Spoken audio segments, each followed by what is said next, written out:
ओम शांति। आज 2 फरवरी 2021 की साकार मुरली। आज बाबा ने कहा, मीठे बच्चे, खुदा तुम्हारा दोस्त है, रावण दुश्मन है। इसलिए तुम खुदा को प्यार करते और रावण को जलाते हो।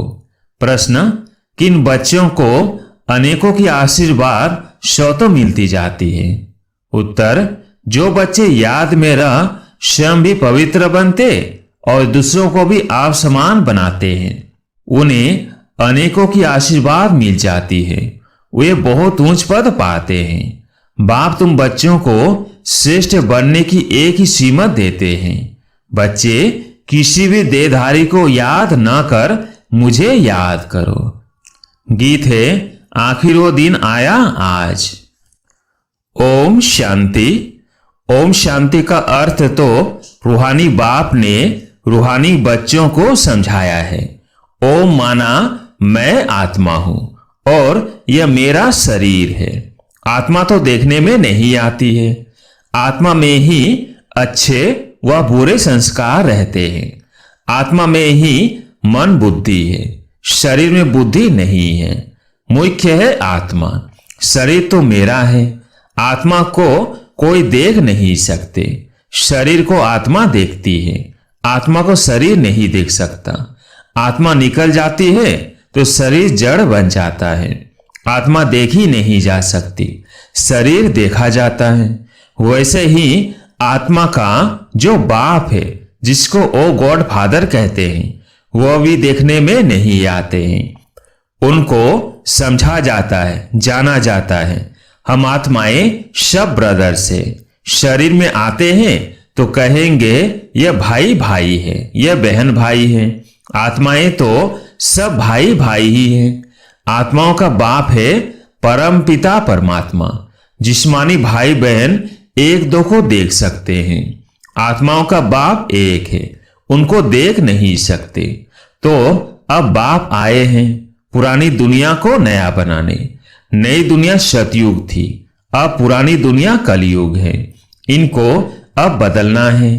पुरानी दुनिया तो खत्म होनी चाहिए ना। पुराना घर खत्म हो, नया घर बनता है ना। वैसे ये पुरानी दुनिया भी खलास होनी है। सतयुग के बाद फिर त्रेता, द्वापर, कलयुग, फिर सतयुग आना जरूर है। वर्ल्ड की हिस्ट्री ज्योग्राफी रिपीट होनी है। सतयुग में होता है देवी देवताओं का राज्य, सूर्यवंशी और चंद्रवंशी। उनको कहा जाता है लक्ष्मी नारायण की डिनास्टी, राम सीता की डिनास्टी। यह तो सहज है ना। फिर द्वापर कलयुग में और धर्म आते हैं। फिर देवताएं जो पवित्र थे वो अपवित्र बन जाते। इनको कहा जाता है रावण राज्य। रावण को वर्ष वर्ष जलाते आते हैं, परंतु जलता ही नहीं। फिर जलाते रहते हैं। यह है सबका बड़ा दुश्मन, इसलिए उनको जलाने की रस्म पड़ गई है। भारत का नंबर 1 दुश्मन कौन है? और फिर नंबर 1 दोस्त सदा सुख देने वाला है खुदा। खुदा को दोस्त कहते हैं ना। इस पर एक कहानी भी है। तो खुदा है दोस्त, रावण है दुश्मन। खुदा जो दोस्त है उनको कभी जलाएंगे नहीं, वह है दुश्मन। इसलिए 10 शिष्य वाला रावण बनाए, उनको वर्ष वर्ष जलाते हैं। गांधी जी भी कहते थे हमको राम राज्य चाहिए। राम राज्य में सुख है, रावण राज्य में दुख है। अब यह कौन बेट समझाते हैं? पतित पावन बाप। शिव बाबा ब्रह्मा है दादा। बाबा हमेशा सही भी करते हैं। बाप दादा। प्रजापिता ब्रह्मा भी तो सबका हो गया, जिसको एडम भी कहा जाता है। उनको ग्रेट ग्रेट ग्रैंड फादर कहा जाता है। मनुष्य सृष्टि में प्रजापिता हुआ। प्रजापिता ब्रह्मा द्वारा ब्राह्मण रचे जाते हैं। फिर ब्राह्मण से देवता बनते हैं। देवताएं फिर क्षत्रिय, वैश्य, शूद्र बन जाते हैं। इनको कहा जाता है प्रजापिता ब्रह्मा, मनुष्य सृष्टि का बड़ा। प्रजापिता ब्रह्मा के कितने ढेर बच्चे हैं। बाबा बाबा कहते रहते हैं। यह साकार बाबा। शिव बाबा है निराकार बाबा। गाया भी जाता है प्रजापिता ब्रह्मा द्वारा नई मनुष्य सृष्टि रचते हैं।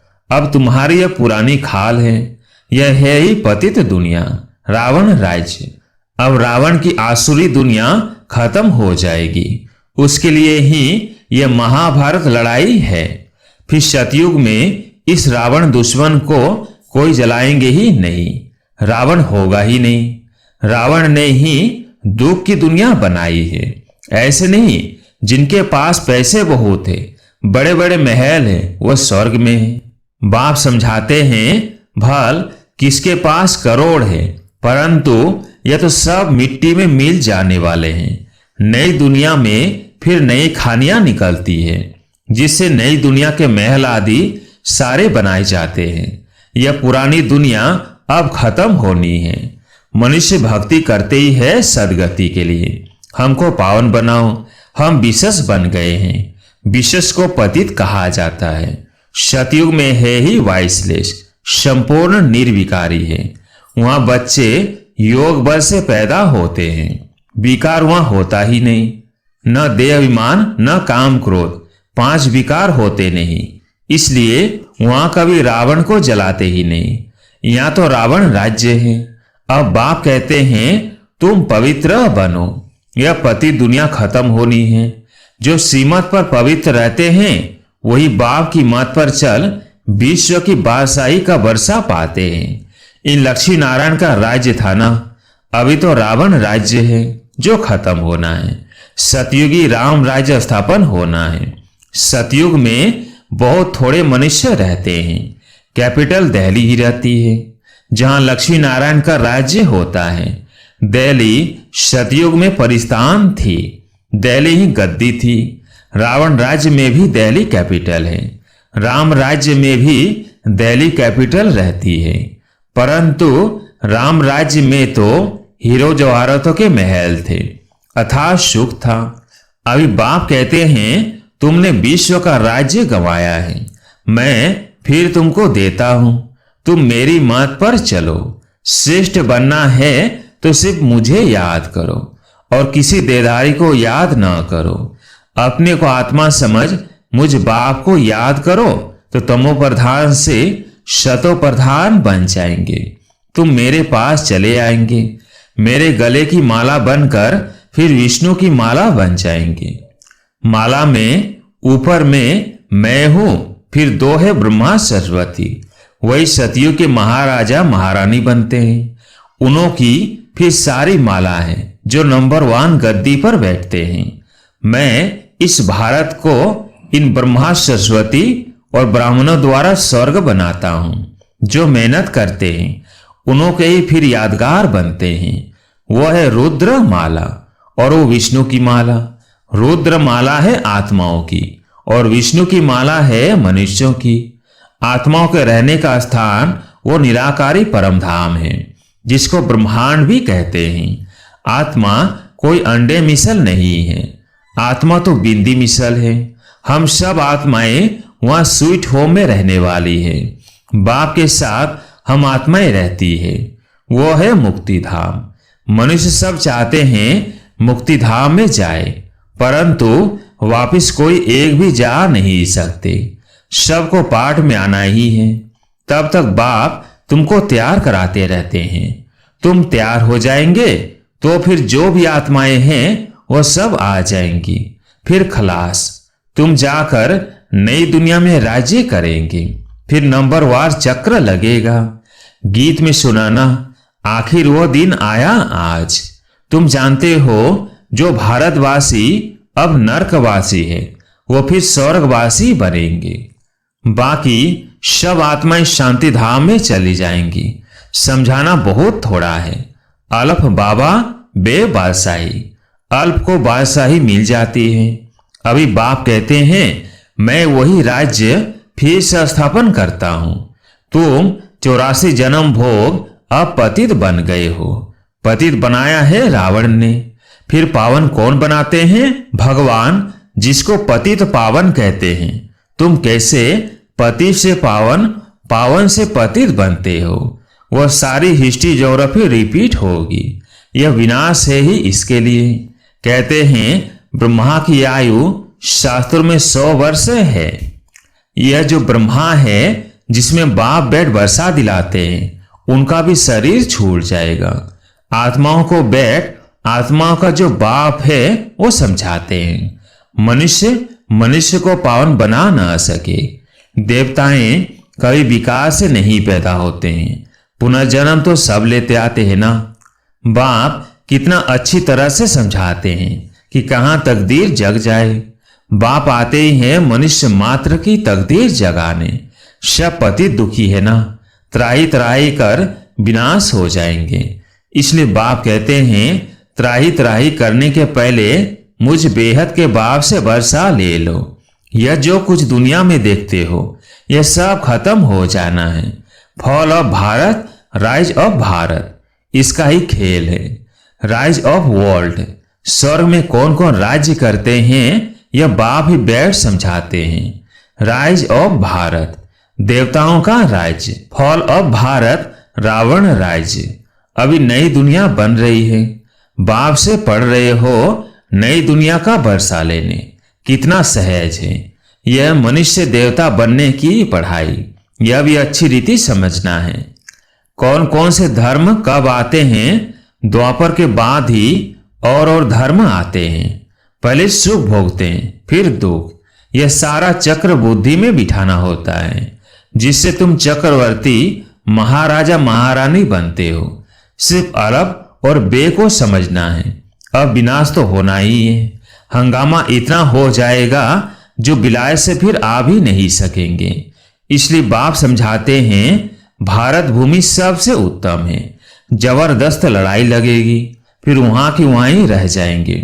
50 से 60 लाख भी देंगे तो भी मुश्किल आ सकेंगे। भारत भूमि सबसे उत्तम है, जहां बाप आकर अवतार लेते हैं। शिव जयंती भी यहां मनाई जाती है। सिर्फ कृष्ण का नाम डालने से सारी महिमा ही खत्म हो गई है। सर्व मनुष्य मात्र का लिबरेटर यहीं आकर अवतार लेते हैं। शिव जयंती भी यहां मनाते हैं। गॉड फादर ही है जो आकर लिबरेट करते हैं। तो ऐसे बाप को ही नमन करना चाहिए, उनकी ही जयंती मनाना चाहिए। वो बाप यहाँ भारत में आकर सबको पावन बनाते हैं। यह सबसे बड़ा तीर्थ ठहरा। सबको दुर्गति से छुड़ाए सदगति देते हैं। यह ड्रामा बना हुआ है। अभी तुम आत्मा ही जानती हो। हमारा बाबा हमको इस शरीर द्वारा यह राज समझा रहे हैं। हम आत्मा इस शरीर द्वारा सुनती है। आत्माभिमानी बनना है।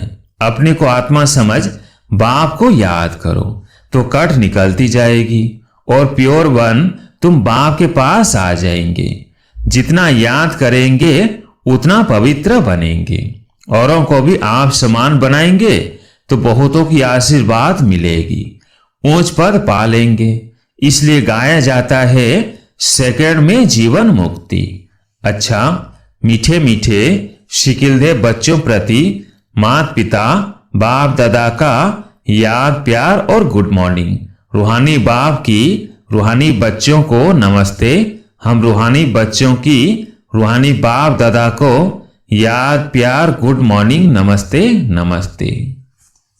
धारणा के लिए मुख्य सार। पहला पॉइंट, सीमत पर पवित्र बन हर कदम बाप की मत पर चल विश्व की बादशाही लेनी है। बाप के समान दुख हरता सुख करता बनना है। दूसरा पॉइंट, मनुष्य देवता बनने की यह पढ़ाई सदा पढ़ते रहना है। सबको आप समान बनाने की सेवा करके आशीर्वाद प्राप्त करनी है।